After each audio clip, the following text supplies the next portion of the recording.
اس کے بعد وہیں اتحیات کی حالت میں بیٹھ کر ایک مرتبہ اعوذ باللہ من الشیطان الرجیم بسم اللہ الرحمن الرحیم پڑھنا ہے۔ اس کے بعد اول و آخر کم سے کم 3 مرتبہ درود شریف پڑھیں۔ کوشش کریں کہ تعداد زیادہ ہو۔ درود پاک پڑھ کر الحمدللہ شریف یعنی سورہ فاتحہ جو ہے اس کو آپ نے پڑھنا ہے، صرف 11 مرتبہ پڑھنا ہے۔ بسم اللہ الرحمن الرحیم الحمد للہ رب العالمین الرحمن الرحیم مالک یوم الدین ایاک نعبد و ایاک نستعین اہدنا الصراط المستقیم صراط الذین انعمت علیہم غیر المغضوب علیہم ولا الضالین آمین۔ اس کے بعد ایک تسبیح پہلے کلمے کی کرنی ہے، لا الہ الا اللہ محمد الرسول اللہ، اور جب آپ یہ عمل کریں اول و آخر کم سے کم 3 بار درود شریف کے ساتھ پڑھیں، پھر اس کے بعد اللہ پاک سے دعا مانگیں۔ یہ ایسا وظیفہ ہے کہ انشاءاللہ آپ کی کوئی بھی دعا رد نہیں ہوگی۔ یہ اتنا طاقتور اور آزمودہ ہے، بہت ہی مجرب وظیفہ ہے۔ میں نے سوچا کہ یہ وظیفہ اپنے ناظرین کو بھی دے دوں، کیونکہ اس دور میں کافی لوگ پریشان ہیں، روپے پیسے کی کمی۔ انشاءاللہ العزیز اللہ رب العزت آپ کو بھی اپنے فضل و کرم سے اس مالی تنگ دستی سے نجات کرے گا انشاءاللہ، اور خوشخبری ملے گی۔ اور یہ عمل ایمانداری کے ساتھ اور مکمل یکسوئی کے ساتھ کرو۔ حضرت ابو ہریرہ رضی اللہ تعالیٰ عنہ سے روایت ہے کہ عرض کیا گیا، یا رسول اللہ قیامت کے روز آپ کی شفاعت کا سب سے زیادہ مستحق کون ہوگا؟ آپ صلی اللہ علیہ وسلم نے فرمایا، ابو ہریرہ میرا گمان یہی تھا کہ اس بارے میں تم سے پہلے مجھ سے کوئی نہ پوچھے گا، کیونکہ میں دیکھتا ہوں کہ تم حدیث پر بہت حریص ہو۔ قیامت کے روز میری شفاعت حاصل کرنے کے میں سب سے زیادہ خوش نصیب شخص وہ ہوگا جس نے خلوص دل و جان سے لا الہ الا اللہ پڑھا ہوگا۔ حضرت انس رضی اللہ تعالیٰ عنہ سے روایت ہے کہ میں نے نبی کریم صلی اللہ علیہ وسلم کو فرماتے سنا، قیامت کے روز میری شفاعت قبول کی جائے گی، میں عرض کروں گا یا رب جس کے دل میں رائی کے برابر ایمان ہو اسے جنت میں داخل فرما دے، پس وہ داخل ہو جائے گا۔ پھر میں عرض کروں گا اسے بھی جنت میں داخل فرما دے جس کے دل میں ذرا سا بھی ایمان ہے۔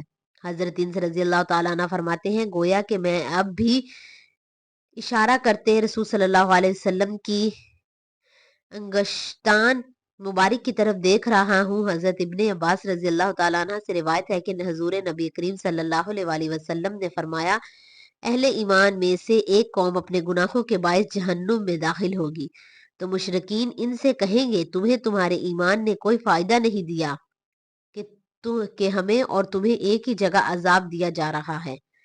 بس اللہ تعالیٰ ان پر غضب فرمائے گا اور مالک کو حکم دیا جائے گا دوزخ میں ایسے کسی شخص کو نہ چھوڑے جس نے لا الہ الا اللہ کہا ہو۔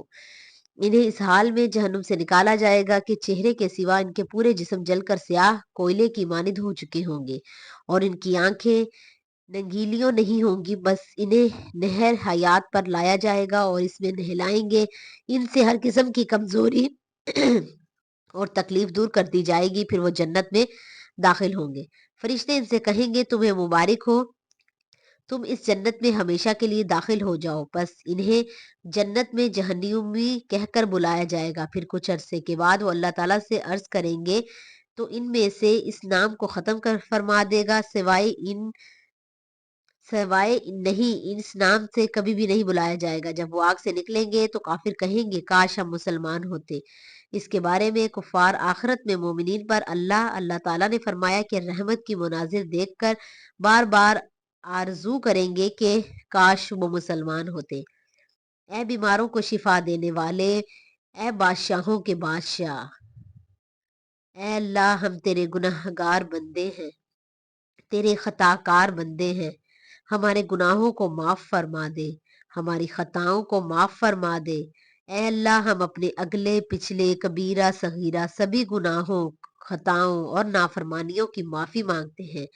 اے اللہ رب العزت ہم اپنے گناہوں سے توبہ کرتے ہیں، ہماری توبہ قبول فرما۔ اے اللہ ہم گناہ گار ہیں، سیاکار ہیں، بدکار ہیں، تیرے احکام کے نافرمان بندے ہیں، ناشکرے ہیں، لیکن میرے معبود تیرے نام لیوا بندے ہیں، تیری توحید کی گواہی دیتے ہیں۔ تیرے سوا کوئی عبادت کے لائق نہیں ہے، تیرے سوا کوئی بندگی کے لائق نہیں ہے، تیرے سوا کوئی تعریف کے لائق نہیں ہے۔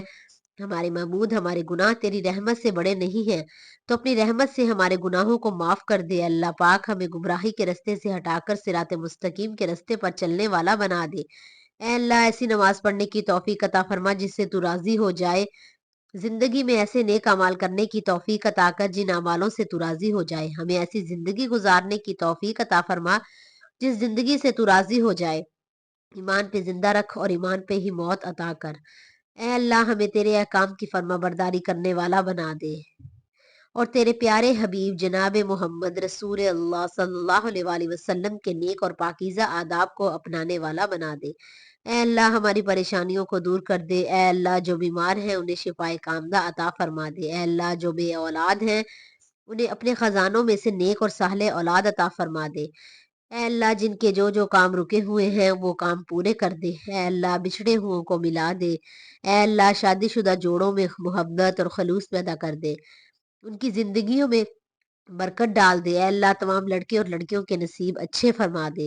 اے اللہ جو قرض کے بوجھ تلے دبے ہوئے ہیں ان کے قرض سے جلد ادا کروا دے. اے رب العزت شیطان سے ہماری حفاظت فرما. اے اللہ حلال رزق کمانے کی توفیق عطا فرما. اے اللہ تعالی ہم سب کا حامی و ناصر ہو. ناظرین اکرام اللہ تعالیٰ کے 99 ناموں میں سے کوئی سا ایک نام کمنٹ میں شیئر ضرور کیجیے گا. جزاک اللہ.